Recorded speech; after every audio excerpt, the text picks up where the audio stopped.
Across generations, the call has been sounded to meet this moment not as ordinary time, but as sacred time. This convergence is more than a date. It is a living prayer, woven by our ancestors and written in the stars. It is an opening for humanity to remember its place in the greater harmony of life. Through this window, we step into the living noösphere, awakening to our shared mind and heart of light. Welcome to Sacred Time, Cosmic Mind. A spiritual window opens.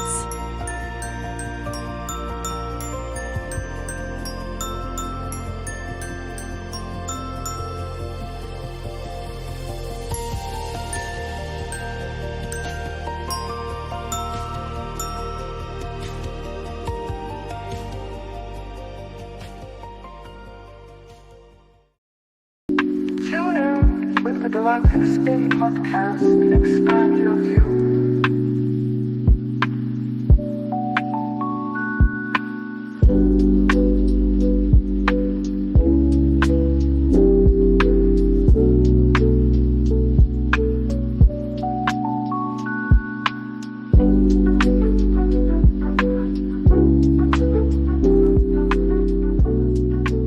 In Lakesh, and greetings to everyone tuning in out there.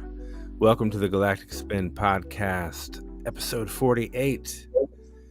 My name is Mikuak Rai, Kin 126. I'm joined by my dear brother, Rubén Llinás, Kin 113. In Lakesh, Rubén. In Lakesh, brother Mikuak, I hope that you can hear me well. We are here in Mexico City. You sound great. You sound wonderful. Wonderful. Yeah, we were testing here the setting for today. Maybe there's a little bit of noise in the background, but sounds like the city. Yeah, sounds like the city. We're in the big Tenochtitlan. Yeah, Tenochtitlan. Wow. So auspicious you find yourselves there just after crossing that 700-year anniversary, right? I mean, that's some ancient energy going on right there. Well, 7 is the completion of cycles. We got room 707 here at the hotel. So we want to go to actually to Zócalo to check all the. I hope that they are still there. There was a lot of sculptures and art, and it was a big celebration here on July 26th when the city completed the 700-year anniversary. So we hope to enjoy a little bit of that energy and bring that to Palenque. Okay, yeah, amazing. And so tell us a little bit about what brings you to Mexico City right now, specifically. Yes, well, we want to deliver this message to the guardians of the culture and the treasures here, which is the institution of the INA, the Institute of History and Anthropology, the National Institute of History and Anthropology. And we submitted a paper a few weeks ago, and they really wanted to know more, and they asked us to come here to present this to an audience that is comprised by archaeologists, anthropologists that got curious about what this is, and the person who contacted us, he's an advocate of the noösphere. So to our surprise, he's an ally that is kind of in the same path that we are in the spirit of really bringing all the aspects of culture together and create like a new way of really steward the knowledge and the wisdom that is the treasure of this land, and not only the calendar, it's just everything in Mesoamerican culture is connected. Dance, mathematics, poetry. Actually, the Nahuatl language is a language of poetry. That everything that we say is they speak about it as the flowering of the word. So everything that we say must be in the highest expression of spirit, and we really appreciate that that wholeness and that wisdom that is encapsulated in the Nahuatl tradition, and in all the traditions of Mesoamerica. There is a treasure of culture that we want to expand and bring this knowledge of the golden intersection to the people from the INA. Just is with the purpose of amplifying this message of bringing back the wisdom of natural time to schools, to children, and to general population. And this is not just a few people speaking about ancient timing systems, but that it becomes like the new normal. Exactly. Well, I definitely send you and Alejandra forward with good energy on tomorrow's presentation to this panel of experts at INA. It's a real honor that you did receive the invitation to present to them. So I know it's going to be incredible, and it's going to be enlightening for everyone participating, and that it will spark something new in a way in terms of the restoration of these truths, these Yes. ancient systems, and the revival of them, and how they're still applicable now, which is, I think, one of the beautiful things that we've been able to witness in just tracking these various timing systems and seeing how they're all effectively synchronizing in particular way with the frequency of the golden ratio.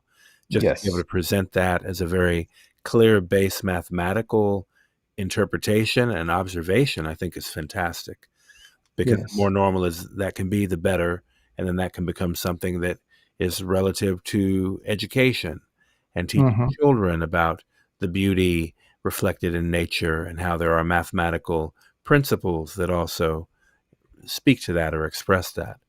Yes. It's incredible. And the timing is beautiful because we are in, as we will see today in today's episode, that we are in that golden intersection of the Solkin, the golden intersection of the 260-week cycle that we are measuring now. So Yeah. it's a beautiful opportunity to bring this message. Tomorrow is also the white rhythmic wind, which is about communication, and we want to deliver that message with that spirit, which connects with what today we are going to speak about a little bit. Yeah, it's beautiful synchronization. The numbers are clear, they're coordinates. They are expressing this enactment as it's happening in real time. And so, yeah, we give great thanks for the lens of these codes and these numbers, these factors. I want to give a shout out to Ishel for that beautiful opening Beautiful. transmission. And yeah, just again encapsulating the essence of our intention in holding this space. And also Delia Sky, Kin 5, want to shout her out. She's the companion, Kin 5, galactic signature twin to our beloved Alejandra on the team. Yes. And just always give thanks for Delia's presence, especially in the ways of these Arctara tones, and encouraging folks to visit arctarablog.com, I believe, and you can find the link for that in the show notes as well. I also want to give a special shout out to some folks we found online a couple of days ago discussing the golden intersection of timelines in their broadcast, and they've been so gracious as to invite us onto their platform here in the coming days upon your return from Mexico City. So we'll be very grateful to tap in with David and Bella, who are out there having a great platform here. I want to encourage people to visit their channel, David and Bella QPW, which stands for Quantum Planet World. I want to encourage people to visit them. And we're really grateful for those out there who are in various ways drawn to this observation of the golden intersection of timelines. And we're really inspired when people do endeavor to share the word and spread the awareness of this observation. Obviously, we've been holding space for it for quite a while we're also gradually, very organically building up a following online, particularly with our YouTube channel. It's taken some time, but we're really grateful for everybody who's been consistently tapping in. Shout out to all our kin out there who consistently show up and help spread this energy around the world. And for those new ones that we're meeting, it's a real honor. They're based in Texas in the U.S. So shout out to them for, again, David and Bella, for what they're doing. And we look forward to being on their platform and then bringing that conversation to our community as well, so we can continue to unite along the lines of these truths, along the lines of these tools. That's the real intention here. So shout out to everybody out there just on this frequency, on this wave, in the various ways and expressions that you are taking right now. It's a very auspicious time. Indeed. And so, and also this is a good moment to invite people to like, share, subscribe, hit the bell so you can get the notification. Certainly. And we certainly encourage you to do that. Please, your support means a lot. I know people often say that in the social media era, and certainly it does. So we do invite you to do that, like and subscribe. Be sure to, if you don't already, follow our Facebook page, Harmonic Convergence 2028, where you're going to find a lot of more in-depth information over the years. I mean, Rubén, when did you found that page? It must have been 10 years now? Yeah. 11 years, maybe, at this point. Yeah. I mean, it's been a while. No, it was 2013. So 12 years. 12 years. The numbers just keep adding up. But in any case, 12 years in, and it's a beautiful testimony to this work and the continuity of the truth. We realize, and we've talked about this a little bit offline lately, just recognizing the shift of the ages and the sifting through all the various interpretation. And what we really endeavor to do here, if anything, is unify the counts, really find the salient points of truth throughout each of these timekeeping systems. All the other stuff we're not as much interested in, though things have a historical context, but the reality is all is number. So, we want to really tap in with the expression of these numbers and invite you to do the same. Yes, and without intending, like harmonic convergence, it has become like a library of tracking that process of unification of counts, in which we keep like a record of important nodes of synchronization. And of course, the golden intersection of timelines is probably the climax of all of them. So we really hope that people can go to the page and go to the search box and whatever theme you're interested, probably there's going to be something. You can tap your kin number and see what has happened within that kin. So there is a lot of ways that people can really expand their view and expand their awareness by visiting the page and seeing what is in there. Indeed. And as we continue to navigate, just noting today is kin 161. Get a little bit more into that as we have this conversation tonight. But it's a beautiful moment we find ourselves in. We've crossed into a precious space, I believe, between these distinct counts, that being the galactic Tzolk'in and the traditional Mayan Tzolk'in. And what's happening now is a beautiful space of, I don't even know what it is. It just feels so sublime, honestly. and just witnessing all of the overlay and the layers of harmony that are expressing through number. And we're going to get into that tonight. But without further ado, let's go ahead and tap into the Earth's pulse. Yeah.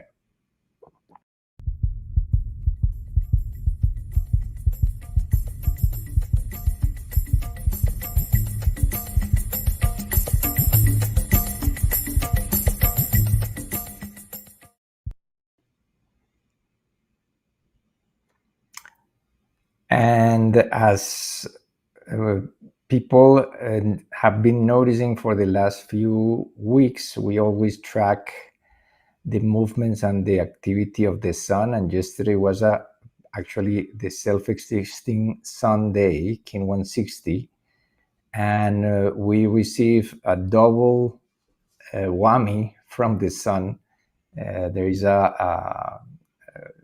what they call like a cannibal CME, which is one CME follows by another CME that kind of eats that one and arrives to Earth with more power.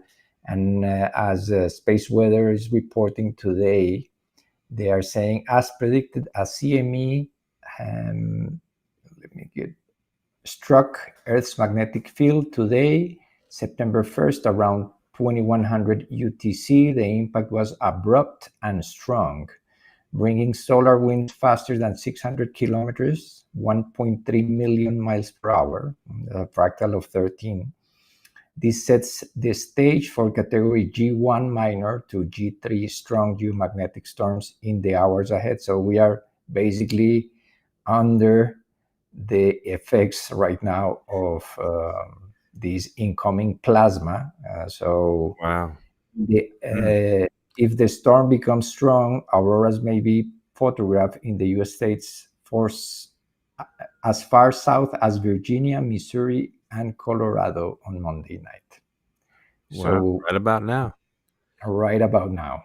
Amazing. Well, I suggest maybe people just take a deep breath in. And if you do happen to be in those regions, all the better. Just take a deep breath in and present awareness to the activity of the sun.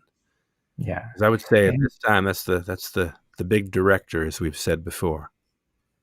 Yeah, and it's actually one of the things that is on my bucket list. Before leaving the Earth, I want to be a witness of the auroras for sure. And so if anyone is on these higher latitudes and has the opportunity to check them, I think that's kind of a moment, breathtaking moment that we will never forget. Absolutely. Time is art. It's one of the most beautiful expressions of that. Yeah, absolutely. And speaking of time is art, the other news for today is that there is a beautiful alignment between Venus, Jupiter, and the constellation Mercury. And I forgot the name of this constellation, but we will be able to see this today and tomorrow. So if people are not able to catch the auroras today, just make sure that you try to catch this beautiful setting of Jupiter, Venus. Jupiter and Venus are known as the greater good and the lesser good. The greater benefic and the lesser benefic. So Venus is the planet of love and Jupiter is the planet of joy.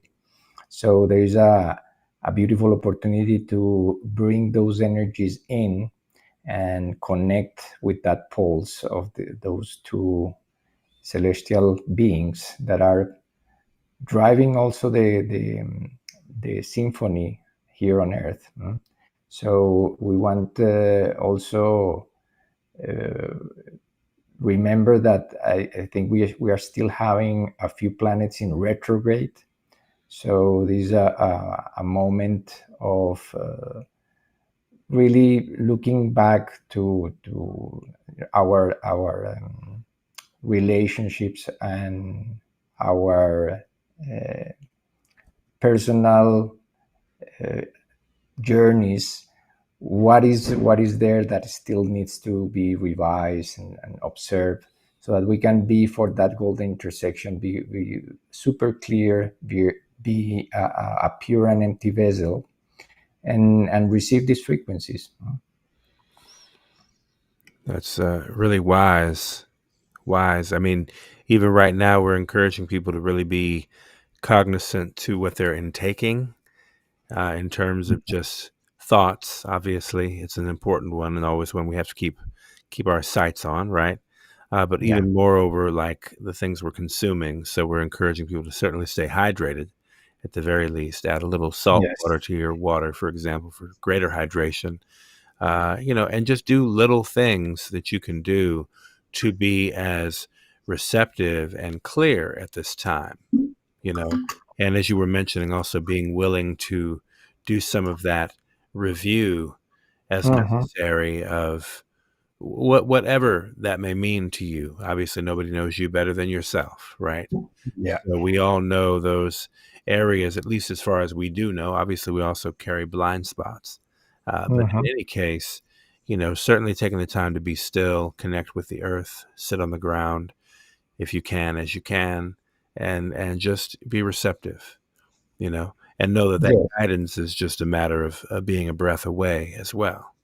So Yeah, especially now that there is so much going on Earth, and every day Yeah. we are bombarded by so many news and so many events that just taking that sacred pause to go in, breathe, and flow with what the world is bringing us, because this is for many people this has been a very intense year. And as we approach the golden intersection, well, we have been called to go in, to go to the center, to go to the heart, like we have been saying. And sometimes that may not be the like a walk in the park. We may encounter some of the shadows that we need to work on, but it's certainly a beautiful practice to keep present on a daily basis. Beautiful. I also wanted to introduce, or rather reintroduce, our interstellar visitor, third of its kind ever really in recorded history. And I know this has been making the rounds. We've brought this up in the past couple of episodes a while ago, 3I Atlas, which is still making its way nearer our sun. And we know, and what we have here is a live timer of it. Oh, wow. An actual tracking of it currently. And this is a live YouTube channel. Let me see if I can find the actual name of the channel just to share that with folks, to, have a look at it yourself. But again, this is just a matter of tuning in to what this interstellar traveler is. Let me see if we can move this chat to get back to here we go. Live tracking Comet 3I Atlas, interstellar visitor with 7 billion year old water. Oh, wow. So that's that caught my attention. As you know, obviously we've been through the Indigenous Water Bank putting some consistent emphasis on how water carries memory. Now, this is water evidently coming from beyond our solar system. So this is not caught within the gravitational pull of our sun, though as it's passing through our solar system and nearer to the sun as it is, it's going to spin off, they predict, in a different direction at some point. Here, I guess toward the end of Gregorian September, it will be dipping behind the sun, so we won't be able to view it from Earth. And it's going to make its basic departure, I guess, toward the end of October. So I think it's quite interesting, the timing, that here we have this interstellar companion that is drawing the world's attention, frankly, at the same time as just some marker of interplay, interstellar participation, or focus, perhaps. Yes. And apparently, for those who've been keeping up with this, now the behavior or its composition is revealing things that are very unique, almost like an anomaly of behavior, of how is it behaving this particular way when it's defying all the predictive models or suggestions of what it is. If it's a comet, it's not behaving like a comet, for example. So, and then there are other speculations, some suggesting inter or extraterrestrial technology, perhaps, or who knows what. But what does occur to me, though, is if it is containing 7 billion year old water as a part of its composition, then, you know, maybe on some hypersensitive level, there is something for us to be receptive to as it's passing through and leaving its own emanation or message or transmission or communication. Because, you know, here we are in this noospheric transition, a broadening of consciousness, not only for ourselves as a humanity, but for the planet itself. So what about this consciousness of our solar system and the sun, and, you know, how it is interacting or going to interplay with this visitor? Yes. Yeah. And it's special that I think, if I'm not wrong, the closest approach to the sun is going to happen by the end of October, and the closest approach to the Earth is going to happen by the end of December, before the solstice. So that window is precisely the window in between the completion of 13 Tun cycles of 360 days and the completion of the 13 solar orbits from December 21st, 2012. So there is a special significance on having so much awareness of the world into this interstellar visitor during that time, that we are actually aligning with galactic center. Because remember that the winter solstice in the northern hemisphere, or summer solstice in the southern hemisphere, is the moment when the sun is passing through galactic center. Between the signs of Scorpio and Sagittarius, there is a fucus, and that little portion is what is called the dark rift, or the womb of the galaxy. And we are entering into that axis of incoming energy from galactic center. So it's a very auspicious time to have this visitor, and it all adds up for the expansion of consciousness. Absolutely. Little galactic butterfly energy here. And speaking of that, our sun turns 21 months today. So we know the frequency 21 holds a special meaning with as far as all frequency and number. And so just wanted to shout him out with a little galactic butterfly energy there. Half of 42. Half of 42, which happens to be his kin number. He's kin 42. Yeah, the little electric wind. And he sure is an electric wind. So he's sending you great energy into your rhythmic wind presentation tomorrow as a companion to the wind, solar energy. We will have him very present tomorrow for sure. Big time. We give thanks. So let's go ahead and sink in and tune up for sure.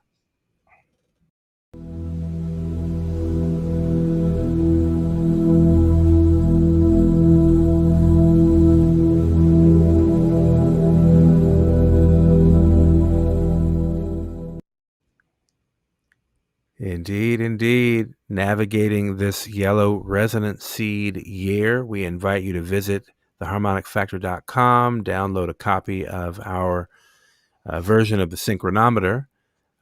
We love just the opportunity to present this to folks and, you know, be a companion on their journey.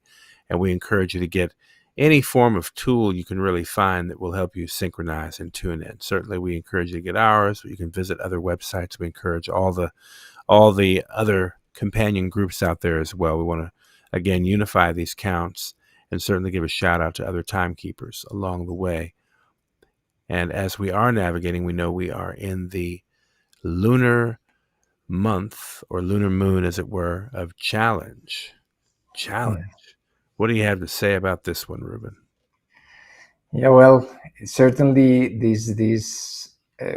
once we initiate any process, the second stage within the wave spell structure is we have polarity. From unity we go into polarity, and polarity creates like a challenge, but it's also an opportunity, because it is about equalizing that polarity, that we can really find that sweet spot in the middle where we can balance out the polarity and take it as an opportunity. And of course, well, we start every year with new energy, and once we enter the year, the second moon is kind of bringing that questioning of what is this year going to be about, how is this projects and this energy that we start the year with influencing us.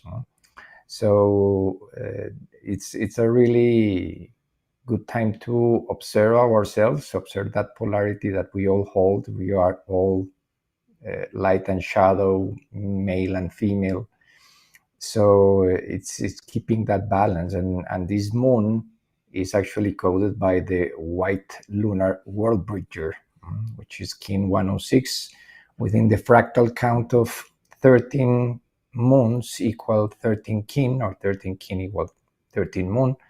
This entire moon has that energy. We can see in the next slide probably that this entire year is the corresponds to the 13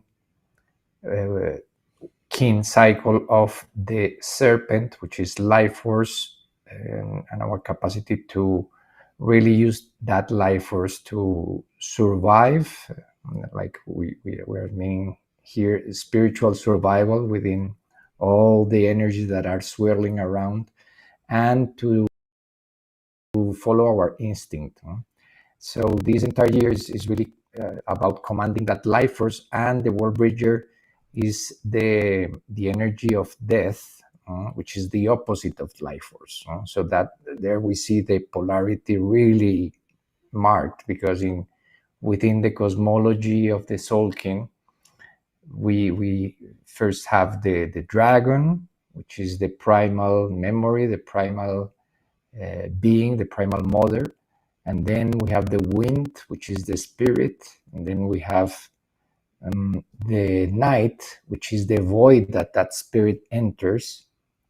Then we have the seed, which is the awareness. And within that awareness comes the life force. And that life force is only challenged by death, by the illusion of death. So we are in that process of using that life force wisely, not allowing anything to really trick us into believing that we are only flesh and bones. We are spirit, and following that lead will really allow us to bring that life force to its fullest potential. Beautifully said. Beautifully said, as we navigate this thing called life. So Yes. lunar tone of challenge. We've established that. Then you have this energy of this world bridger, lunar world bridger, challenging us to go beyond, see beyond the veil. Mm-hmm. Bring the treasures of our work back into the service here in this world. The spiritual work, that personal excavation of digging in deep. Yeah. And that's really what. And it's interesting, because as we can see on the next slide, on this lunar world bridger, and in 6 days we will have a lunar eclipse, a blood moon eclipse, on the 16th day of this lunar moon. We see here that today is where the green square is. This is the 10th day of this lunar moon, kin 161. And as we can see, on the 1 kin equals 1 heptad, or a 7-day cycle, tomorrow we'll have a nested energy of the white rhythmic wind, kin 162, within the heptad coded by kin 162. Let's remember, once again, we are tracking different fractals. One is 1 kin equals 1 day. The other one is 1 kin equals 1 week or heptad, which is 7 days. And the other one is 1 kin equals 1 moon. So by following those energies, we may find different aspects of synchronicity that are popping to the surface. And tomorrow is actually a double energy of the white rhythmic wind. It's the week 162 of Solkin comprised by 260 heptads or weeks. That basically, since we have 52 heptads in 1 year, in 5 years we complete a Solkin of weeks. In the same way that in 20 years we complete 1 Solkin of moons. Every moon has 13. Every year has 13 moons, and of course 20 times 13 is 260. So when we track these cycles, we really get new layers of significance that are really important to track, because that's the beauty of the synchronic order, is that we can feel that fractal nature expressing through number and through the energies, and see when is a good opportunity to, for instance, communicate. And tomorrow is a really good opportunity to communicate, because the entire week is or heptad is a good opportunity, and tomorrow is the day when we can really best have communication. I mean, the rhythmic tone, of organization, balance, equality, like just with the intention you're setting out to achieve and communicating this. The wind is at your back, clearly, and it's right at the center also. I also want to point to the fact that last heptad in this fractal frequency would have been coded by then kin 161, which happens to be today's kin. And so as we see the weaving here, and then if we go forward to that 16th day of this lunar moon, then we're also looking at 16 as a frequency of that golden ratio also. So just to know that eclipse is also holding that frequency 16, we can begin to look at, you're saying, at different scales and through different relationships where there is a harmonization underway. And this is such a special moment. In fact, in our next section, as we go a little bit more deeper in the discussion, we had somebody from France comment that yesterday being the post you did with 44 days to the golden intersection of timelines.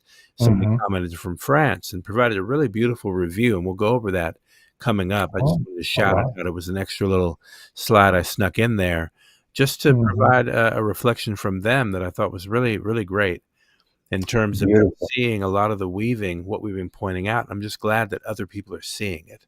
That's the point. If they're also able to observe it, that makes it even better. And so, as we said earlier, we're grateful that other kin, other people around the world are beginning to take to this observation and make sense of it and see how it is weaving. We're not making it up ourselves. We're merely pointing to the fact that there's a beautiful synchronization that is here for us to observe, as we like to think, to make conscious, make sacred, make art. So that's the beauty of this moment, this next 43 days, as we count the rise to this golden intersection moment. And as we like to say, this is a unique moment in all of history. This will never, ever happen again. It is the timing of this couldn't be more, impeccable or auspicious. And as we point to these things, we know that with calendar systems, it is true that the Gregorian calendar is in some ways its own man-made structure, and yet we can't help but to ask the question of who is the architect really behind the timing of it, because the frequency, again, is so impeccable in terms of the timing to meet at a certain point as it is meeting now. Where layers of this fractal arrangement were not necessarily, at least not to our awareness, conscious until now, in these past 10 years maybe, as we've begun to make this more and more conscious. So something beautiful is emerging. That's the wonderful thing about right now. Something beautiful is emerging. Something beautiful is transitioning. Something beautiful is being restored. And it feels like everywhere you turn, if you have the sight to see, you can see that. Yeah. And so we want to lean into that. Yeah, because there is so much distractions out there that if we focus our attention on everything that is not going right, then we are going to experience more of that energy. But if we focus really with the eyes of the heart in the process that is undergoing right below the surface, no? Right below all that noise, there is a beautiful emergence, and we can in just observing these layers of significance, we can see there is a like poetry, like a narrative of a story.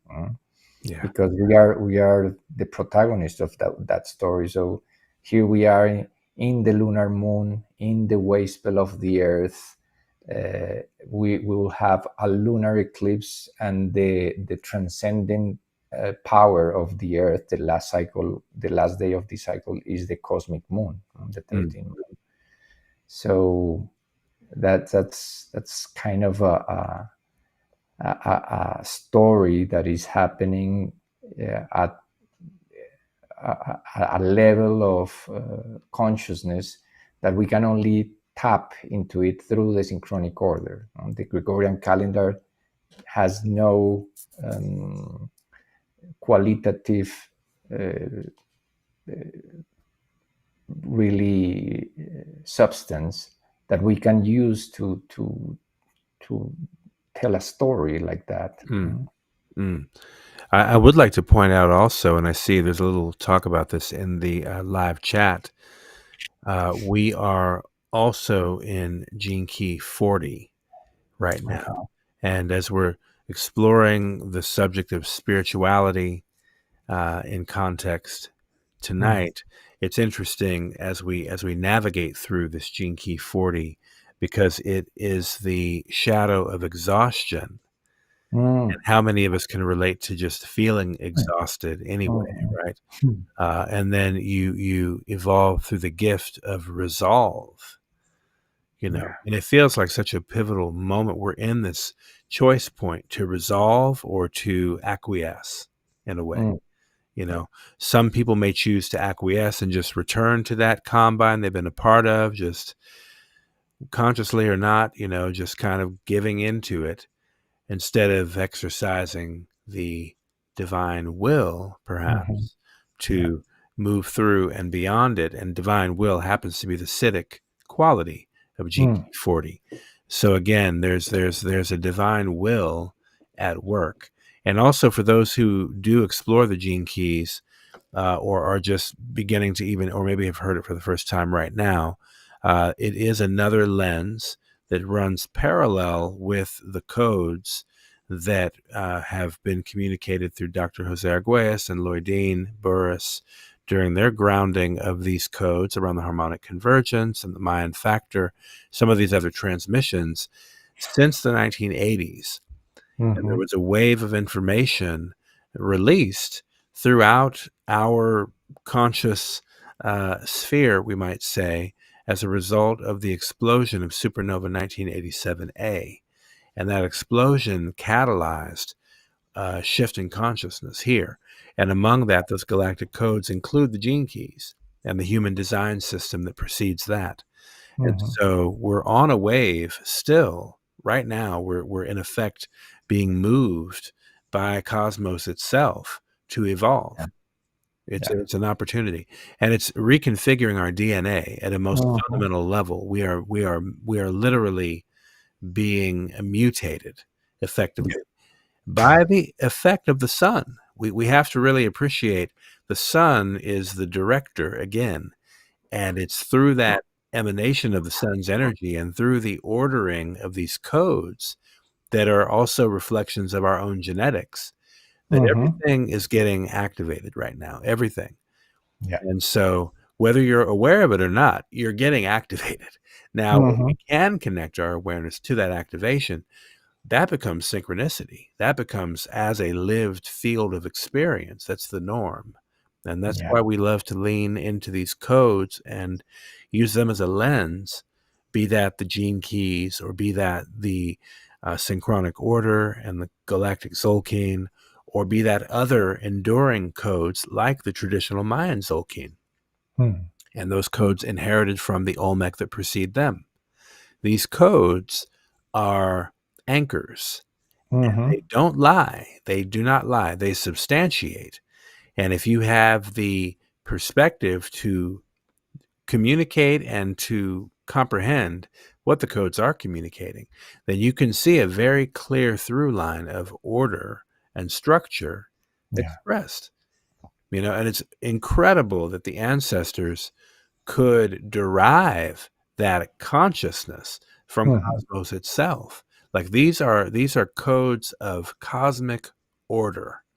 Yes. That beings on the earth received and recorded and ensured that we would actually connect the dots now, many, many thousands of millennia later. Right? I mean, it's been a long time.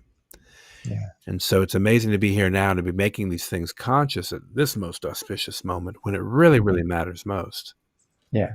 And also make conscious again that not the indigenous ancestral count or the dream spell, which is the ancient future count, to give it like a name, are in conflict. They are really collaborating with each other, and this is how today we are on the 5th day of the Whisper of the Earth, which started 5 days ago, but on the ancient Maya count, today is the day Oxlahun Kaban, which represents the 13th day of the Wayspell of, or the Trecena in this case, the 13-day cycle of the serpent. So in that way, we can see that weaving, because the energies are speaking to each other, and the fact that, as we mentioned at the on the prior slides, that this entire year is commanded by that energy of the serpent, and the last moon, the 13th moon, would be then the cosmic earth, the equivalent of the king of today on the ancient Maya count. We can see how these endings and beginnings speak to each other. Here we are on the Wayspell of the Earth, one Earth, and on the ancient Maya count, on the last day of that pool of 13th Earth. So this entire cycle of 13 days is about evolving, and it's about synchronicity and navigation, and we are actually doing it right now. As we speak, we are navigating this Wayspell with the awareness that today is actually yesterday, and today we are in the golden section, transiting that golden section of the 1320 matrix, which is comprised by 13 columns of 20 days. There is each 20 days there is a story, and each 13 days there is another story embedded within that story. So yesterday we completed 8 cycles of 20 days, and we are now entering the second golden section of the Tzolk'in, the 5 harmonic runs that we can see on if we can go to the next slide and then come back to this one, so that we can see again appreciate the golden section of the 1320 matrix. And of course, this is based in also mathematics. Not only 8 and 5 are numbers within the Fibonacci sequence or the golden spiral, but also if we divide 160 between the 100 kin that we have to close this wasteful, we have the golden ratio. And if we divide the 260 kin of the Tzolk'in within the golden ratio, phi, we get 160.65, which that's why we say kin 160 and kin 161 are the golden section of the 260 kin harmonic module. And we are right now also navigating that within the heptad count. So last heptad was kin 161, and now we are in that same energy today. So this is a very, very auspicious time, and we posted yesterday about the fact that these are going to be the energies within the ancient Maya count for the golden intersection. It's just that they are analogs.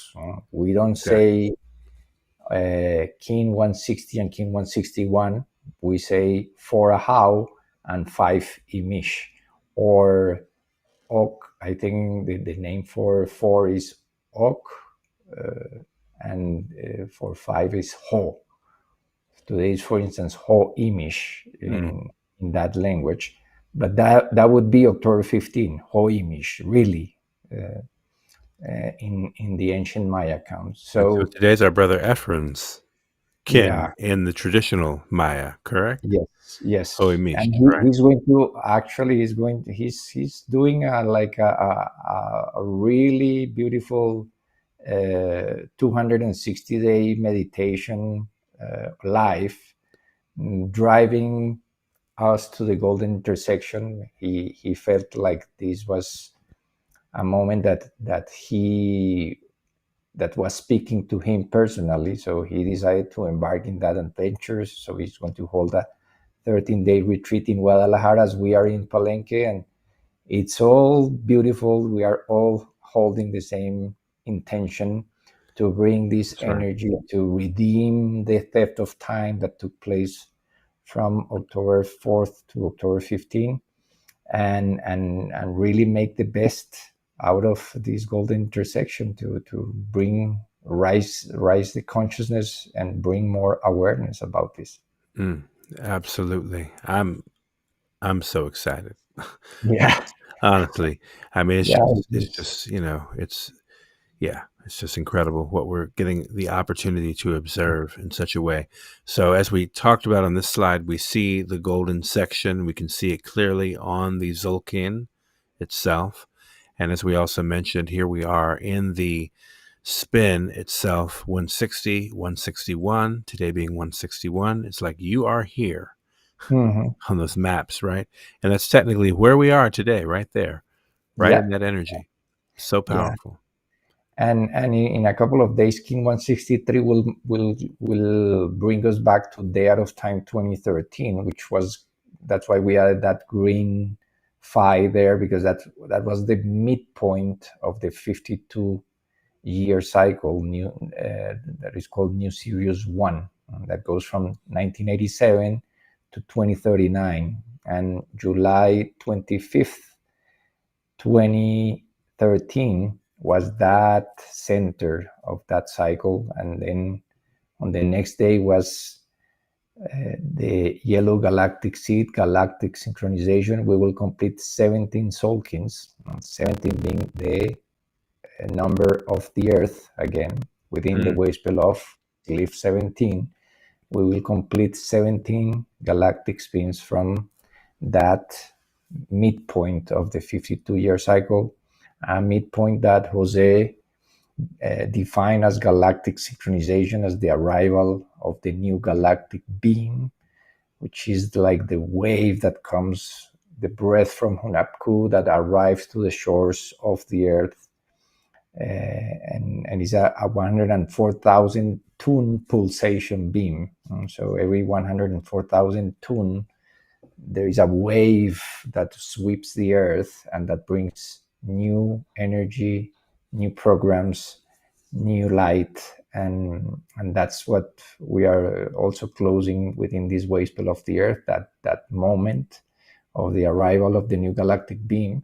And in 167 we will have this total lunar eclipse, which is the first of two eclipses. The next one would be right before the equinox, so it's going to be an interesting portal, because there is an eclipse window. So the eclipse window is always starts either with a lunar or a solar eclipse. There's always this polarity. Both eclipses are separated by around 14 days, which is half of a moon. Because let's remember that the lunar eclipses always happen on full moon, and the solar eclipses always happen on new moons. So it's that half of the cycle, and it will be followed by the equinox, by that balance between again the polarities, the masculine and the feminine. So it is a beautiful opportunity to really enter that eclipse window with the knowledge that Kin 167 also coded a big portal in 2013 after galactic synchronization, we defined that portal as the cosmic harmonic convergence. It was the grand sextile alignment, six planets aligned in a perfect Merkaba, six-pointed star that took place on July 28th, 29th, 2013, and that's right the time where Sirius is rising at the latitude of Mecca, which is the golden section of the Earth. If we measure the periphery of the Earth and in the diagonal or the horizontal axis, we will find that Mecca is the golden section. So there is a cube there that is honored, called the Kaaba. There's a shrine there that people do a pilgrimage every year to touch that stone. It's supposed to be a meteorite that arrived to Earth. But the point is that Sirius was rising at that latitude of the golden mean of the Earth during those days. So we will complete, of course, on that day of the eclipse, 17 cycles of that alignment, the grand sextile alignment, the rising of Sirius at the latitude of the golden section of the Earth. And to finish the poetry of this wave spell, also the last day, which is the red cosmic moon, is highlighted by the fact that it's going to be the 999 portal in the Gregorian calendar, the 9th day of the 9th month of the year 2025, that adds to 9. So there's a large group of people that are celebrating this portal. People are going to be in Egypt, in other power sites, really following that synchronization, which is also valid. We are here integrating all perspectives and all counts. So the fact that 99 is synchronizing with the cosmic moon, which is 13 times 13, we have a beautiful alignment of numbers, considering the fact that the moon is the solar seal number 9, and it holds the 13th tone, the cosmic tone. So it's a double 913 portal. So that's a lot of synchronicities happening on this wasteful. Just ride with it. Well, and again, that's the quality, that's the power of the earth, synchronicity, right? That's how we're guided by the power of synchronicity relative to the earth. So it's profound, and we're witnessing it. We're seeing the numbers; they don't lie. They're all indicating this greater synchronization and harmonization. I love that you pointed out the 999, September 9th, 2025. That's a beautiful expression that even brings the Gregorian into sync with the poetry, as you mentioned, of the cosmos or of number. Also, as Ishel is highlighting in the live chat, and another thing here, a question about the gene keys, first from Pope Ocelot. Hope I pronounced that correctly. Forgive me if I don't. Do the gene keys have anything to do with the UR runes or codons? I thought that's a good question, because I do know that obviously there is a relationship with the UR runes and the codons through the work of Dr. Arguelles. And the gene keys have, as a parallel expression, I would say, their own mutation or effect on the human genome or our genes. So I think it's a both and scenario. And I think they're both having impact that can be observed through number as well as through these various processes as are described as it relates to the gene keys in particular. And I was going to mention as well what Ishel was talking about here, getting into what was called the codon rings of the gene keys. Now, as I mentioned, we're in gene key 40 right now for these 5 or 6 days, divine will. Now we move from the gene key 40 into gene key 64, which is the gene key. And all of this is in the codon ring of alchemy, to be clear. So we're starting now. And I'm just pointing this out to folks just to get an appreciation for the multiple layers of what's happening in concert. It's like a symphony of these various qualitative inputs that are working together, really, to really catalyze a change. That's what it feels like. So when we look at the gene keys, we know then that we're navigating gene key, as I mentioned, gene key 40 currently. Then we go to gene key 64, shadow of confusion, gift of imagination, and the city of illumination. And following that, we move into gene key 47, which is shadow of oppression, gene key of transmutation, and city of transfiguration.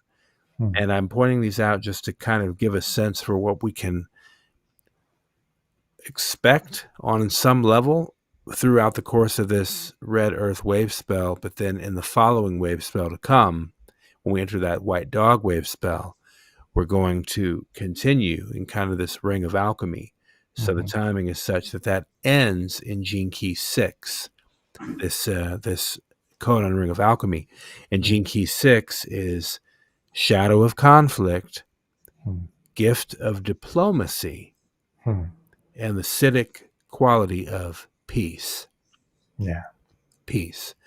And so, and I'm saying that to say that we're navigating this energy in these various mappings, these various inputs that are all working in relationship together, whether we're conscious of it or not. Though as we become more aware and attuned to it, then we can deliberately work with these energies and really, I think, embody them, ground them more specifically. And to add a couple of cents to answer the question that was asked in the chat, both systems are ways of tracking the 64 hexagrams of the I Ching, one within the 260-day cycle. So we have, since we have within the Solkin matrix 65 harmonics, which is harmonic is a cycle of 4 days, red, white, blue, yellow. So we have 65 of those, but the harmonic 33, which is right at the center of the Tzolk'in, is the mystic void. There is no hexagram that corresponds to that.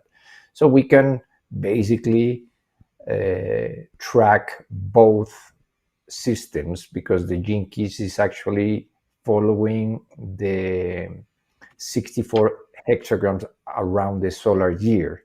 It's based on Western astrology, and how around more or less every 6 days we complete a hexagram, 5 point something. Because really, if we have, the beauty of it is that within the entire 64 hexagrams, we have 384 lines. Each hexagram is 6 lines. So when we multiply 64 times 6, we have the 384, which happens to be 13 moons, full moon to full moon. Not 13 orbits of the moon, but 13 synodic moons, synodic cycles of the moon. So we have in 13 cycles, every 13 moons, we complete 384 days. So that's how they kind of weave a pattern. Let's remember that the midpoint of the biogenetic new year, or the start of the biogenetic new year, is the midpoint of the 13 moon year, and of course the other end is that the out of time is the midpoint of the biogenetic new year. They are basically complementing each other.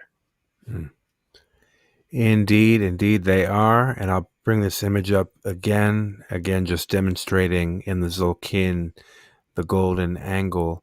And then I want to bring up a slide I mentioned before, that we had a kin, somebody contributing some feedback from France. This person, Olivier Lebrun-Son Mystique. And I translated the message because it was initially written in French, but I'll just read from our translation. And he's highlighting basically some notes on the heptad, on this current heptad we're navigating. Well, here are my notes on this heptad. At the moment, we see a lot of overlap in the different time containers offered by a synchronometer reading. In particular, there are resonances with the frequency of the golden number ratio with the numbers that gravitate around 1.618. For example, this Sunday, 31st of August, corresponds to kin 160, as we've been talking about. The harmonic module is 260 kins, so we are at a time at the golden ratio 8 and of 13. As we know, the golden ratio point equals 160 to 260. Kin 160 already contains numbers 1 and 6, and 31, 8, 31st of August, contains 1 and 8. The moon, 28 days kins, is coded by the kin 106, resonant permutation of 160, truly. We are in the heptad encoded by kin 162, which is a round of the ratio, and this kin 162 is in the heptad this Tuesday, which you were pointing out earlier, which is tomorrow when you all are making this fantastic presentation. Sunday finishes the 8th column among the 13 Tzolk'in columns. Monday starts the 9th dragon in a harmonic tone, reinforcing the message and alignment with an energy that initiates and nourishes the being in respect of rapportions, as well as proportions. I think they were doing a little play on word there, rapport and proportions. Tuesday, kin 162 is the kin of the balanced mind. It is a kin that is positioned in the Tzolk'in in the 2nd line and 9th column, and we will be on 2-9, 2/9, 2nd of September, as it were. So we started the 38th year, and this code, the resonant seed, kin 124, 124 plus 38, our good brother, the crystal mirror, equals 162. So you take your yellow resonant seed year and you add to that kin 38, which we know as crystal mirror, gives you 162, the very kin upon which you're going to make the presentation within the heptad coded by the same number. 1 plus 2 and 6 is 9. So there's something in there as well. The rune, speaking of the runes, is Inguaz. It also corresponds to the seed. Thursday, Ken 164, is seed. 40 days, like the crossing the desert after the beginning of the year. So 40 days after the year's code, 124, we reach 164. Okay? 17 Zolkin since the synchronization of July 26, 2013. A tone of galactic seed 8 and a day Limi 13. Again, this rapport with 8 and 13.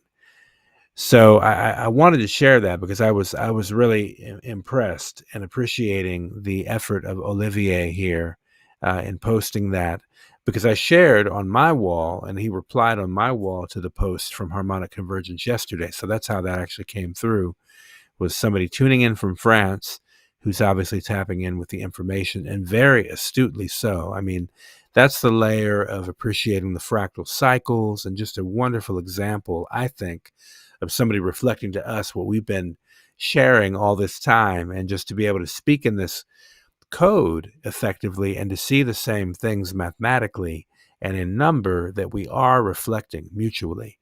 It's fantastic. So thank you for allowing me to share that. You're on mute, by the way.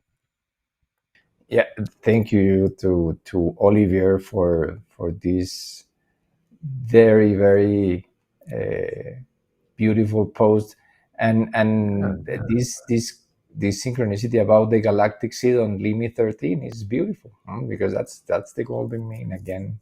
Yeah. 813. Actually, I don't know if we mentioned during that episode, but August 13 is the golden section of the Gregorian year, Exactly. which is both are Fibonacci numbers, of course, and the fact that even in the Gregorian calendar that holds no coherence or harmony, we see those little glimpses of harmony sometimes, like in this case of August 13. Yeah, it is interesting. It's quizzical. It makes me ask other questions. Mm-hmm. Like, as we've talked about this a little bit offline as well recently. Yeah. In terms of these other questions, it kind of leans into the nature of today's conversation, because we are really we're talking about spirituality. We're talking about sacred time, cosmic mind. What is this spiritual window that is opening? Because clearly something's opening. There is a major opening happening, and we're seeing it reflected in each of these dynamic systems that are accompanying this human and planetary evolution. Even with all the mayhem and dismay and the lies and the confusion sown for decades past, we're in a space of grace, it feels, in a sense, to where we're being allowed a window to catch up to ourselves and really ground in that commitment to truth and to the principled way of being that we know is true and important at this time. So, that's a part of the whole intention here, is just to share and provide reflection from what we're seeing among these various systems.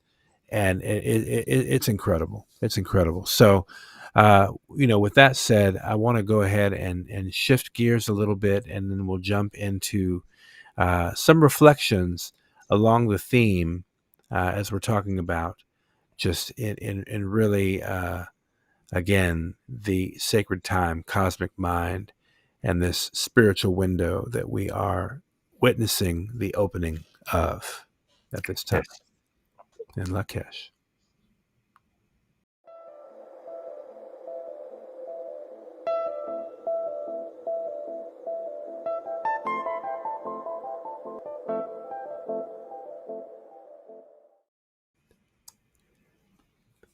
Indeed. And in preparing for this, it's been a beautiful reminder, frankly, as we move in to a reflection on really what is at work here.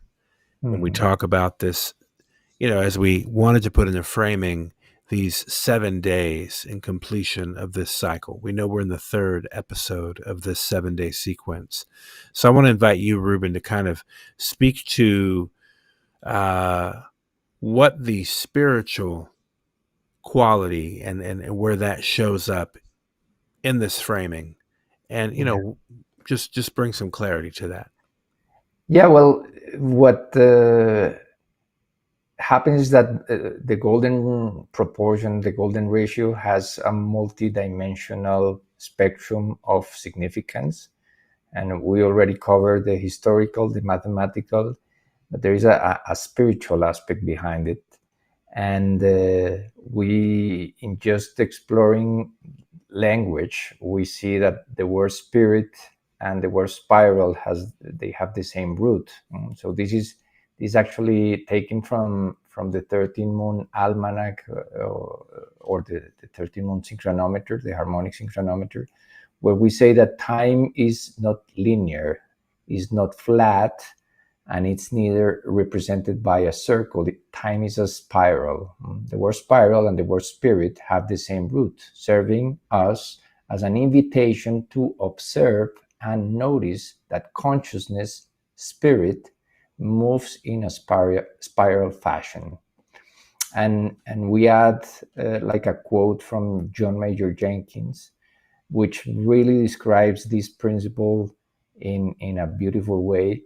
He says that the golden proportion is the key to a fuller understanding of phenomenal unfolding, for it manifests in organic forms such as seashells and pine cones, as well as our own DNA. The involuting spiral of consciousness, the unfolding of the spiritual flower. This is what the golden proportion describes. So there is a lot of significance there to unpack, but it's basically recognizing that this energy, or this intelligence that expresses through form in nature, well, it's following a set of principles and a very clear energetic direction. We call this principle also the love intelligence, which is what once a friend shared me. She's a blue rhythmic hand, and we were speaking about the golden ratio, and she said it's kind of the love intelligence, and I love that. And so we decided to include this in the almanac, and we can describe the golden ratio as the love intelligence that reflects the perfect balance between art and number, heart and mind, and engenders the organic processes of growth in nature. And I think that's what, going back to the theme of the heart and mind, that the spirit has both. It's not just the heart. Sometimes we want to give a lot of emphasis to the heart, but the heart has a mind, and there is an intelligence behind it. It's not be the intelligence of the mind or our brains, but it really expresses through the order and the beauty and the rhythm of a very high, elaborated or very high expression of spirit. So we can see that in nature as expressed as the golden angle, that unfolding of the spiritual flower that John Major Jenkins speaks about. It's that quality of beauty that we can see emerging from, for instance, a rose, in which each petal, as we can see, is on a golden angle position in reference or in regards to the prior petal, because it's how nature distributes space in the most efficient and harmonic way. And we can see on the left this little infographic about the very 1 degree variations of the golden angle. The golden angle is 137.5. We can see the different patterns that 1 degree can make. On the left, we see 136.5. At the center, we see 137.5. And on the right, we see 138.5. So in just 1 degree can make a big difference, because as we can see, it is at the center that we see the best distribution of matter. In this case, the seeds. This is from a sunflower. And we can see the spiral patterns in a much more clear way than in the other two. Let's remember that this is the year of new zero cycle 1.38. So we are in that similar frequency, because the golden angle, as we can see on the next slide, is 137.5. But the complementary angle of that is 222.5. And 222 is actually the kin of magnetic wind, which is the wave spell of spirit, and 137 corresponds to 7 earth. And here the golden angle can be defined as a mathematical constant, which is approximately 137.5, derived from the golden ratio, approximately 1.618, which creates a unique spiral pattern where each new element, like a plant, leaf, or seed, is rotated by this angle from the previous one. This irrational angle ensures that new points never overlap and are evenly distributed, leading to efficient packing and uniform space filling pattern, a principle known as phyllotaxis in botany. We explored a little bit on the last episode about the Fibonacci sequence of the golden spiral present in plants and flowers.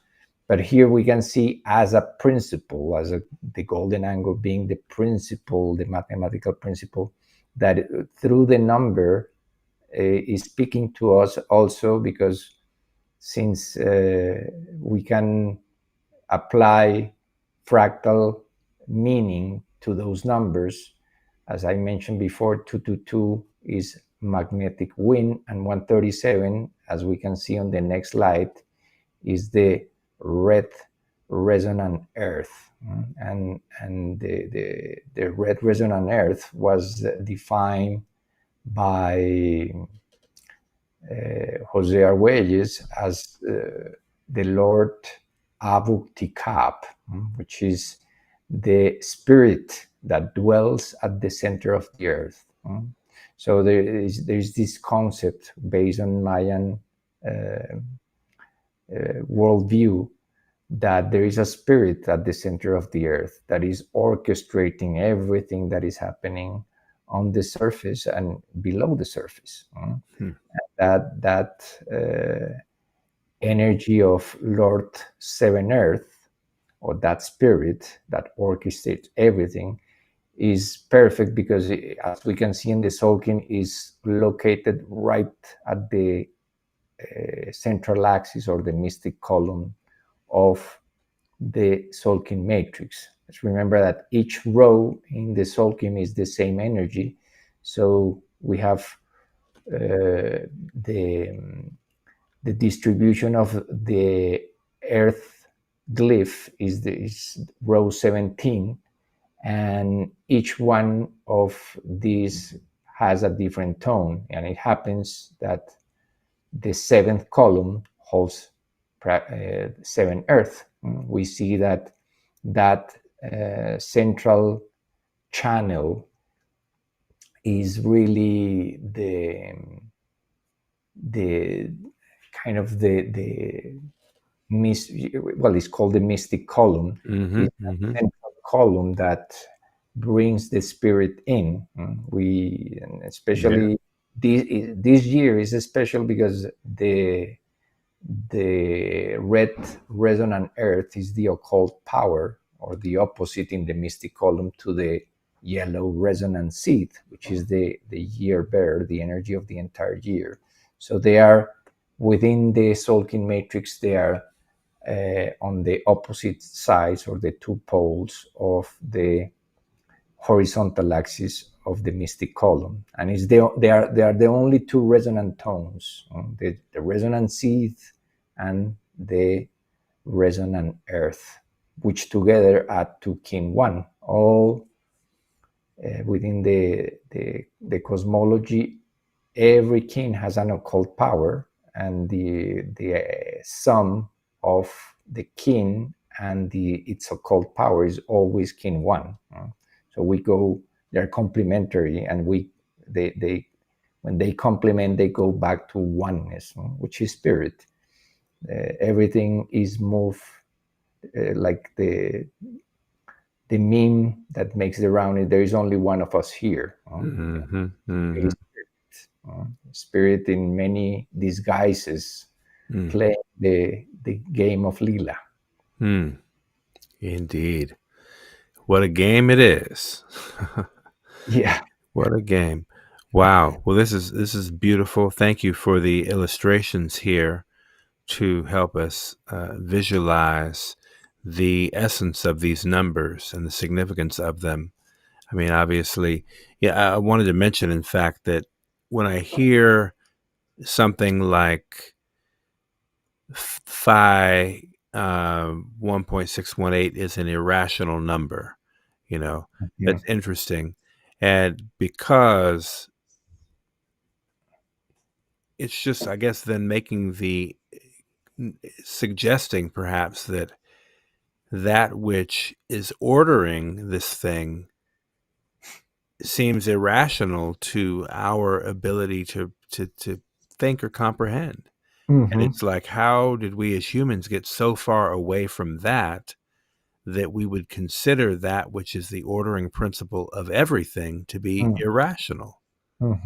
Like, you know what I mean? It's a little ironic in my mind. It's a meditation. Yeah, it's like, it's a little ironic that we consider phi as irrational when it seems to be more rational than anything else we can consider. So where are we completely reversed in our interpretation or perceptions that we're so distorted and turned around that, I mean, there has to be a re-examination and almost redefinition of terms on some level.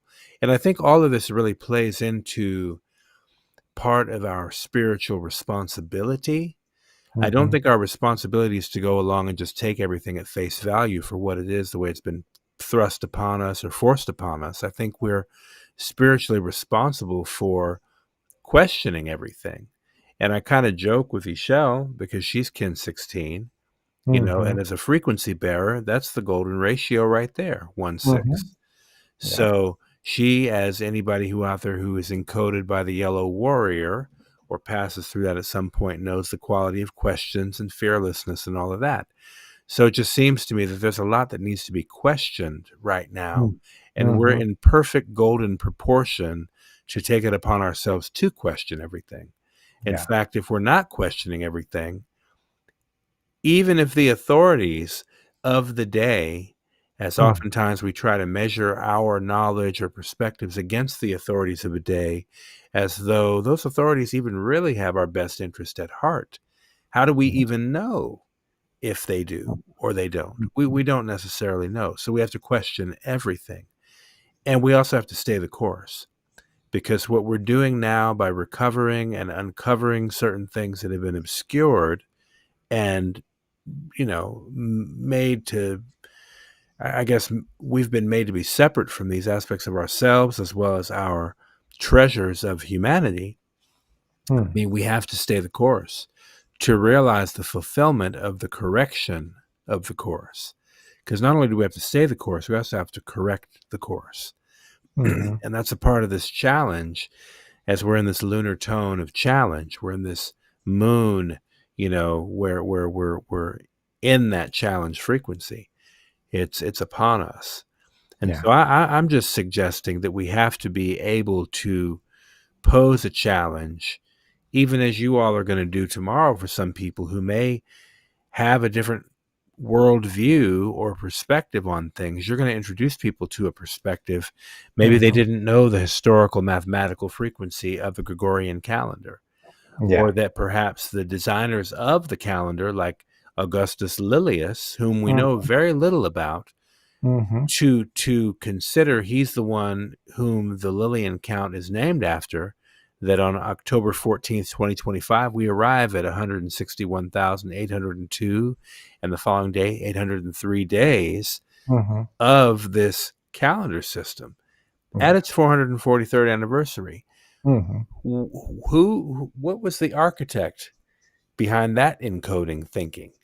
Yeah. You know, or also the fact that, as you mentioned earlier tonight, there is a golden ratio frequency to the Gregorian calendar on the basis of August 13th, 8 and 13, and those specific numbers being elected or selected to reflect and frame this entire thing called the Gregorian calendar, which we do know on some level was complicated and causes a lot of consternation mentally and otherwise.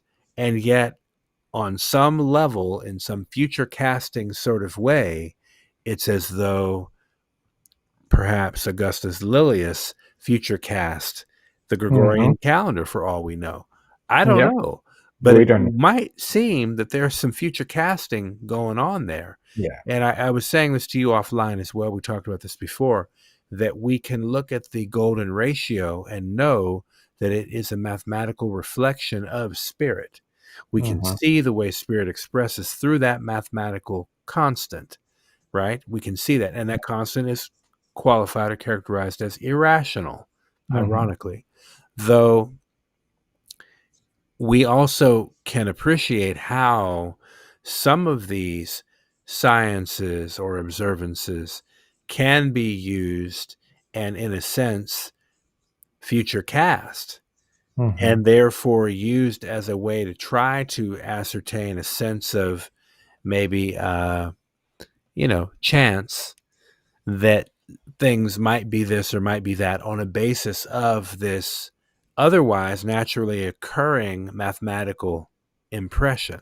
Right? But if we could take the same thing and then say, plot it at a certain start date and then cast it to the future from a man-made perspective as opposed to nature, it becomes different. It's not to say that it doesn't hold a certain type of order, but it's like a distortion of order.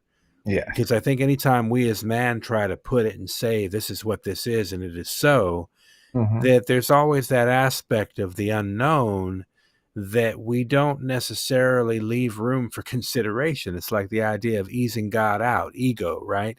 Like what makes us think that what is irrational or so-called irrational is irrational when it's the most orderly thing in creation? That's the part. Yeah. Well, maybe I don't know what the word irrational means. Maybe that's the problem here. I don't know.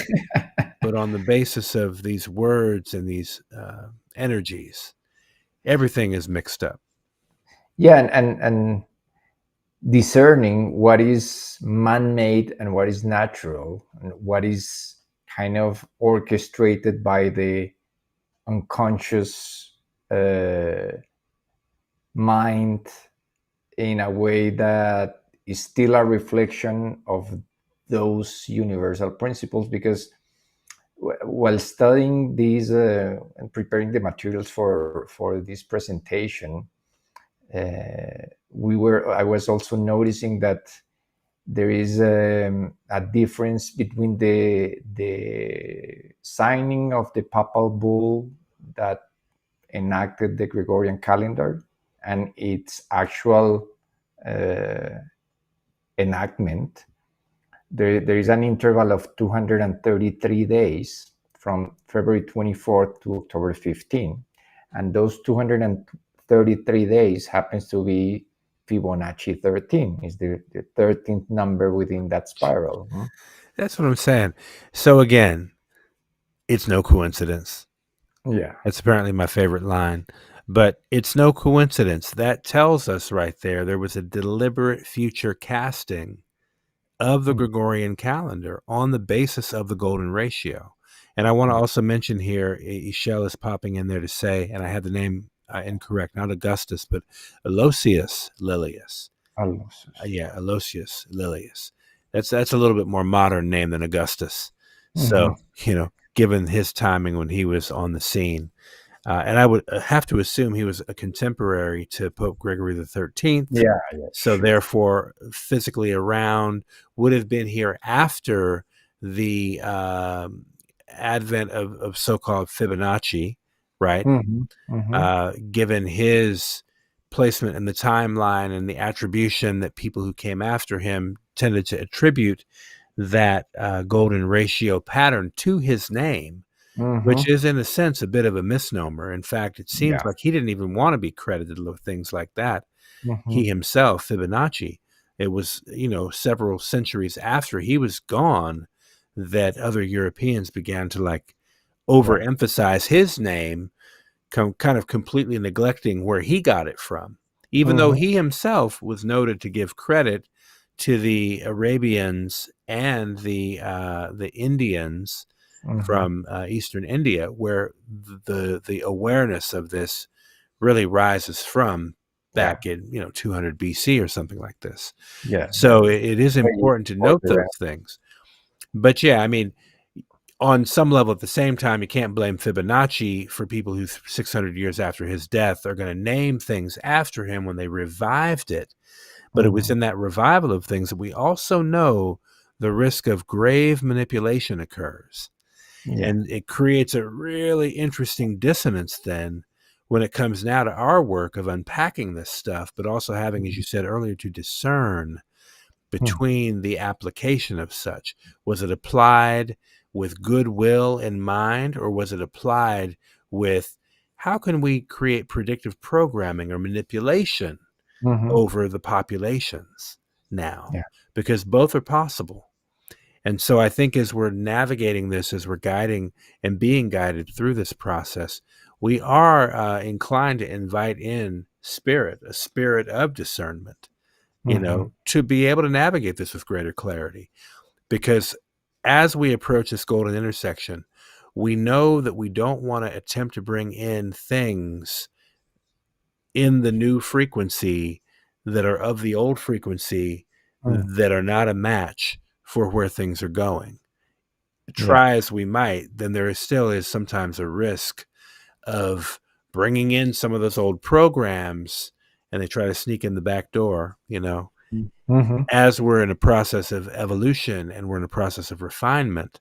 We also have to be very diligent about that. So, this is a good exploration for us because obviously we present a lot of information where we're also getting a chance to be as clear as we can so that we don't bring forth other unintended beleaguering energies, from former times and states of manipulation. And that's, again, I think a part of this spiritual edge that we navigate, all of us at this time on the planet.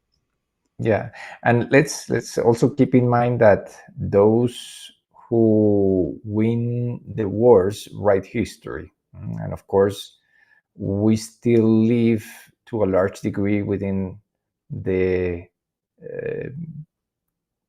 a world that is based in the Western worldview, and of course, that imposition of Western values upon society is what brought us to this moment in which there is almost irreconcilable differences between East and West. We see that polarity between the two cultures happening. We see it in Europe. We see it on a global scale, and of course, all the narratives that were built within the last 500, 600 years when the European expansion took place are starting to be questioned and are starting to be revealed as not true or not as true as they were portrayed.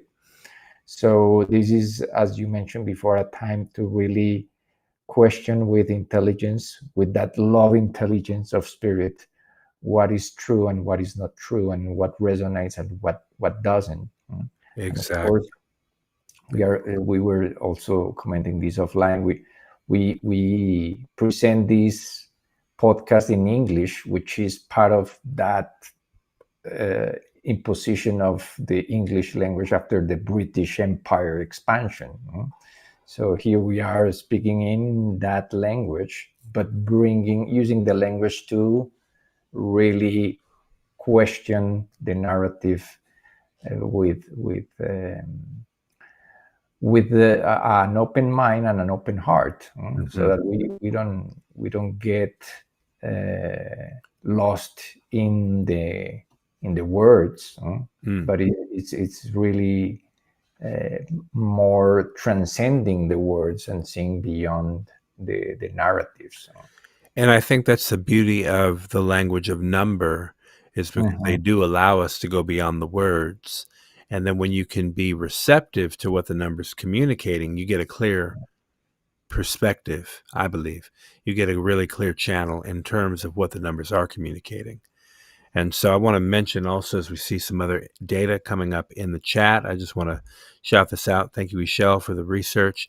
So Aloysius Lilius, an Italian physician, astronomer, and chronologist who proposed the reform that became the Gregorian calendar. So he proposed it, and then after his death, apparently Christopher Clavius, a Jesuit mathematician, refined and championed Lilios' work.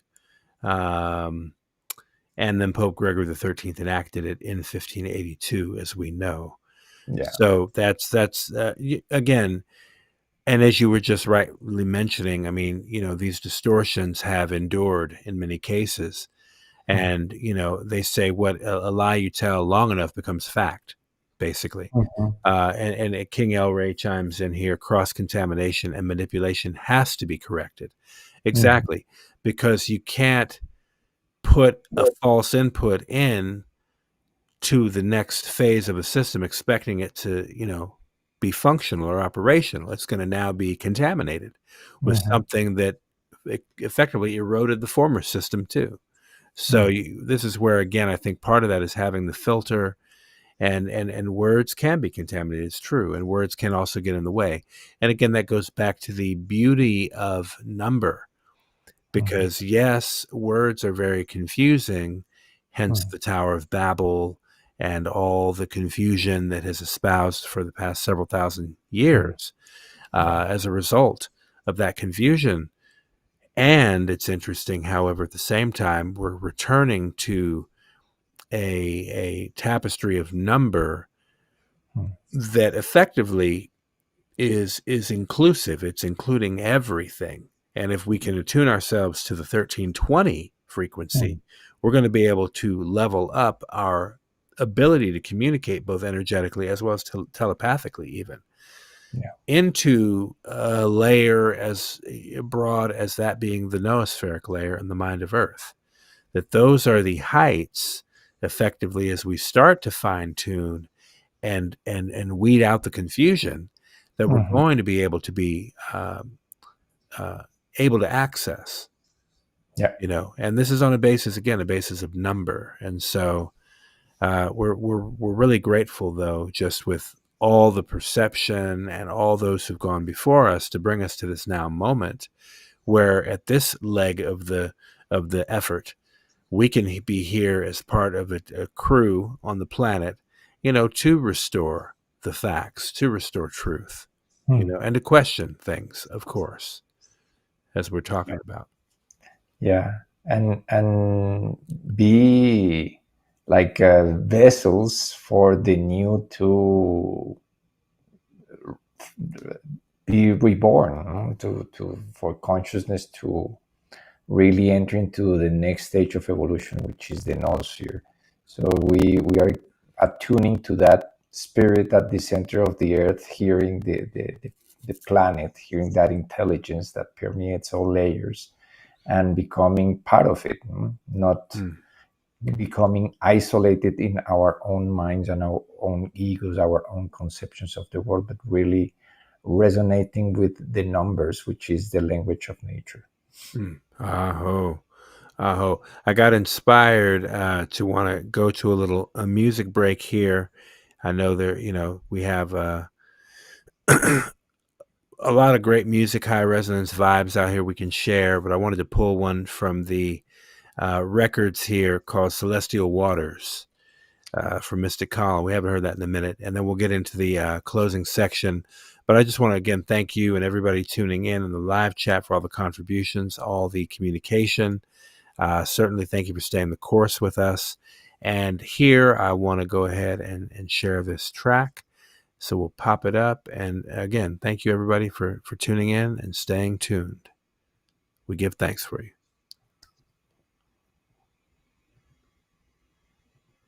Time shifters. So we are. Wheel up, selector. Run it back. Gotta hear it from the top. Gotta hear it from the very top. Sorry, y'all. It matters. It matters. It's not letting me wheel it back. Look at that. That's crazy. All right, we'll play. Shippers. So we are not just moving in space, but we are evolving in time. We are a part of a larger plan of cosmic evolution. I am one with the earth and myself are one mind. Remember this book of remembrance, buried there within your heart deep. Galactic hierarchy, tap you into some mind. Press the key frequency, you'll see it speak. All the hard work you were doing, still return to the center where the light is pure, always pure. You are my reflection, sacred divine perfection of the universe. From the heart of the mother, serving them all up. We're a part of the stars with stardust. Pour upon us. Synthesize and will harmonize our love. Synthesize and will harmonize our love. Hyperplasmic illumination, future frequency, universal cosmic creation. Love's the master key. I am one with the earth and myself are one mind. Crystalline in this heart of mine. Synthesize and will harmonize our love. Synthesize and will harmonize our love. Let's navigate, shifting the tones to modulate. This cosmos, let's travel it. Child creation got me marveling. At the core, there's a light. From south to north, today combined. Step into south and we align.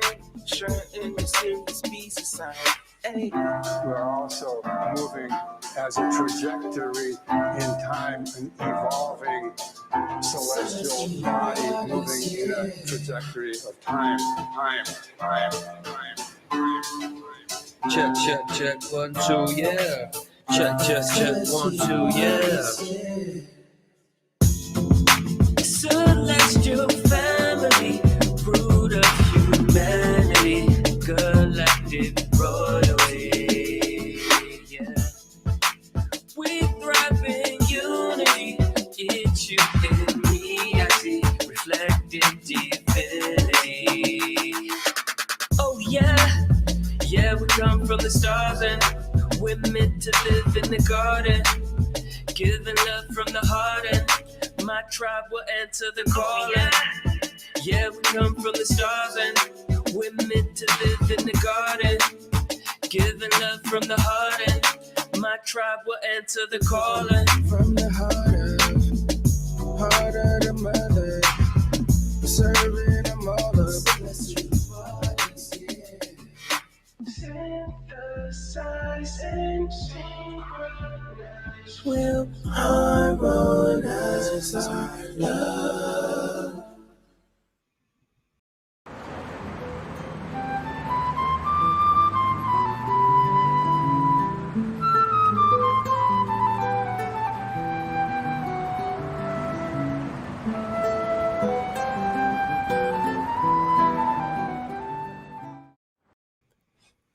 Yes, indeed, indeed. Flash from the past. Bring that one forward, but it just felt right, just in the essence and the energy of the conversation today, to really bring those celestial waters onto the planet, really. Yes. Shout out to my brother Bilal Abdul Samad, also in the Mystic column, like myself, kin 126, he's kin 134. So he's right there. It's interesting because I'm a couple of days after the 124. I'm 126, right, as we're talking about the column. And then he's a few days before the 137. He's 134.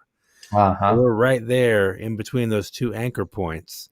Yeah. Bilal and I. So that's why we call our musical effort, we call it Mystic Column. We're both kin in that Mystic Column on the basis of our signatures. I just want to put the link for folks in the chat in case they want to follow up and check out this track in their own time. We put this out under our PR 1328 vibe a little while ago. This actually came out, it's literally been 5 years. Can you believe that? 5 years this year, this project. Wow. For the big conjunction. Exactly, for the Great Conjunction, exactly. So this was posited out there in the holosphere, noösphere, for the family of humanity, and anyone else inclined to tune in. So we invite you to check that out. I just put a link to the track and the video. Shout out to Ishel for her support on that video production, and to Bilal. We had all hands on deck for that one. And I'm really happy to put that out and share that with the people. So as you can see today on the screen, we're 43 days. We're inside that 44-day window. So it just keeps on moving in closer and closer to the center. 4 and 3 is 7. We know the beauty of that. And so we're just holding this frequency, y'all. Thank you for being part of this ceremonial intention. And we're especially grateful for those who are stepping into the field and finding us as we're finding them. Inviting us to be on their platforms to share more about this insight and this observation. And we do want to just continue to encourage people around the world to really take the time over those days of this golden intersection. Plan to go be somewhere in nature, be somewhere with people you love and life and things you want to celebrate. We really encourage you to do that. Get out to the water, get into your heart, whatever that means or looks like to you. Do something meaningful for yourself and for others. This is a real opportunity to ground in and as well celebrate. This is a window of veneration. I know we'll be navigating the gene key of veneration as we cross the golden intersection of timelines, which is auspicious, that being gene key 32. So we'll be experiencing that around that time too, which is very powerful when we appreciate all these overlays and all this energy. It's all pointing to the same thing. So we want to certainly shout that out. And also, again, if you are inclined, we do have some days remaining as we are in the process of preparing for Palenque and the gathering we'll be having there in person. We have more people signing up, and we're grateful for those who are signing up to participate. And I have a feeling we're going to see a wave of people kind of coming in the last moments. That's the way these things usually work. But if you are feeling the call, we encourage you to tap in with us sooner than later, because we do have wonderful rates with Hotel via Mercedes there in Palenque, where you can get some special package deals. We are not charging any fees for the events themselves. We wanted to make it as accessible to everybody as possible. And we have coordinated with Hotel via Mercedes. They've been so gracious as to offer some really discounted package rates for the full 7 nights, 8-day stay at that location, very near the archaeological zone, and everything that we're doing with the Golden Intersections of Timelines Palenque observance, Return to Origins, will be happening primarily at that location. So we do encourage people, if you are planning to journey to Palenque to anchor this with us in person, then certainly join the WhatsApp chat where you can get connected. I don't actually think I have the WhatsApp chat coordinates here for the hotel group, but I'll give you this. In the meantime, you can tap in with this particular QR code, and we can certainly direct you if you are planning to come to Palenque. This is our general info chat, WhatsApp chat group, so that will be a way, and we can certainly connect you at that point over to the Via Mercedes chat for booking. You can only get the discounted rates through the WhatsApp chat, so definitely I encourage you to join the WhatsApp chat. Also, Ishel just put it in the live link chat there for those that do want to get the information on the reservations. There's both chats, general info and reservations at Hotel via Mercedes. So thank you so much. You can also get information on the elaborated program. You can see here a general snapshot of the program itself. Trust me, the elaborated program is beautiful, and it is certainly a keepsake PDF that you'll want to keep, certainly for the event, but as a treasure, a commemorative item. It's really very beautiful. You may want to print it out for yourself and really take pride in it. It's a beautiful commemorative event for this once ever in history occasion. Again, this will never happen again. It's never happened before. We are all here on the planet at this special time to actually hold space together and observe it. So we encourage folks to tap in. And also, if you're just in the internet and want to tap in and kind of put on the discussion on the event page for the Golden Intersection of Timelines on Facebook, we invite you to do that as well. We'll be tracking different contributions people are beginning to make. People are submitting artwork. We're going to start to put posts up about that stuff. Also, highlights like what our friend Olivier in France provided on my wall. I think that's just great observation of the synchronicities. Any way that we can make conscious, make sacred, make art. That's the intention we hold for this Golden Intersection of Timelines. And shout out as well to everybody in the live chat who's here. The chats are in English and Spanish as well, the WhatsApp chats for the general information as well as for the hotel and booking support.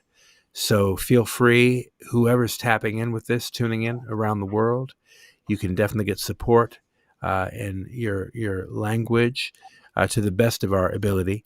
We are only supporting English and Spanish at the moment, but our website can be translated. I think there's a translation option on the website. If you need it in a different language, I think it can be serviced in various languages.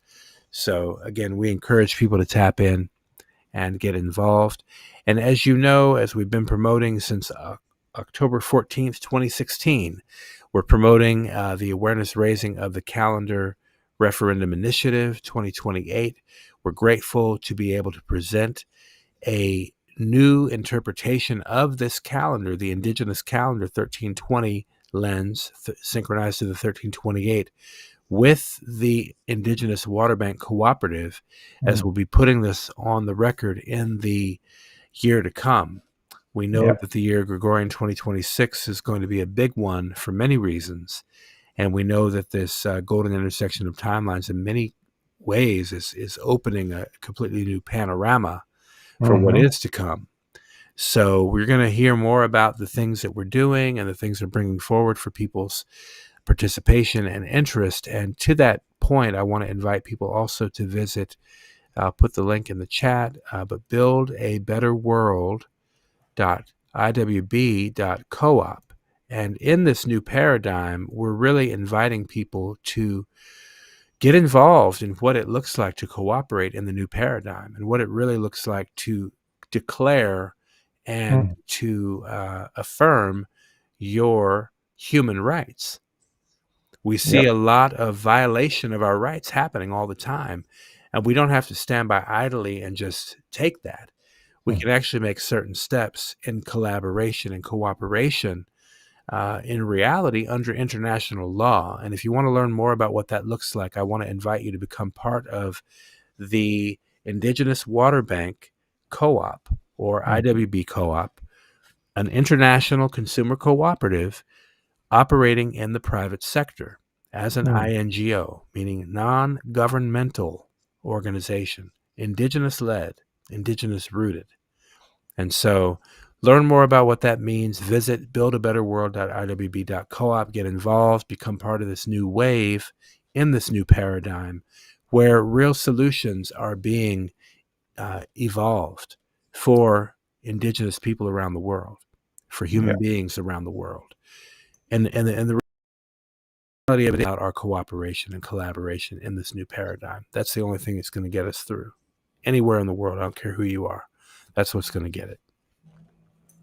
Yeah, we are building certainly a new paradigm through a new time, and we are excited to know that this is going to arrive to this new wave of cooperation is going to be at the United Nations, and that we are going to have this message again placed within that forum, so that it can expand and it can reach those people who are not corrupted by the system yet, and who are really working within these organizations, the governmental organizations and the world organizations, that with the good intentions. So with that, those are the people that we want to reach. Absolutely. Well, without further ado, I want to make sure you have enough rest, my brother. So I want to make sure you are wrapped and rested and prepared for the presentation tomorrow. Give us a sense around what time will you be presenting? Do you know? I know you have a 2-hour window. What time are you going to be? What time is showtime? Yeah, we will be starting the presentation at 10:30 a.m. local time in Mexico City. So okay, what time are you now? Right now here is 10 p.m. 10 p.m. Okay. In around 12 hours. Yeah. All right. Perfect. Well, we will be tapping in here from Los Angeles, holding space with you all around the 9 a.m. hour. And for those couple of hours while you all are presenting to these panel of experts and humans of goodwill, that's who we're anticipating you'll be meeting tomorrow. So, and we learned today that actually the president gave her first report or informed about the new energy that is entering this organization, the INA. So we really that. Wow. So Einbaum is trumpeting the new energy you all are arriving to, or with, rather. Yeah. Look at that. Okay. All right, President. That's amazing. Yeah. Let's remember that there is a shift in consciousness from the patriarchy to the divine feminine rising again. Man. And she seems to be a woman that has really good intentions for the indigenous peoples of this land. And we hope that she may this information can maybe arrive to her ears, and we have and tomorrow Alejandra will be speaking a little bit about the empowerment of women and how this calendar is really a way for women to empower themselves and become really the protagonist of this new stage of human evolution. Again, we give thanks for both of you and your endeavor to take this information to the places that matter, just to get on the record with folks, making sure they are being duly informed. I feel like that's really what you're doing. You're putting them on notice in a way. And yes. So we honor that again, and really do send you both there with great energy. Again, we want to thank everybody else for tapping in and continue to stay tuned with us. Thank you for sharing all that you do share out there, chiming in, and we give thanks for you. And we give thanks for you guys, also for everyone within our 260 pod, and to everyone listening. Of course, you really help us to keep this work going and to keep the intentions really high. Aho, Ashe, Amin, Ahau. All right, y'all. In Lakesh, everybody out there. Sure. We'll tune in with you soon. One love. One love. Tune in with the Galactic Spin Podcast and expand your view.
Galactic Spin Podcast and expand your view.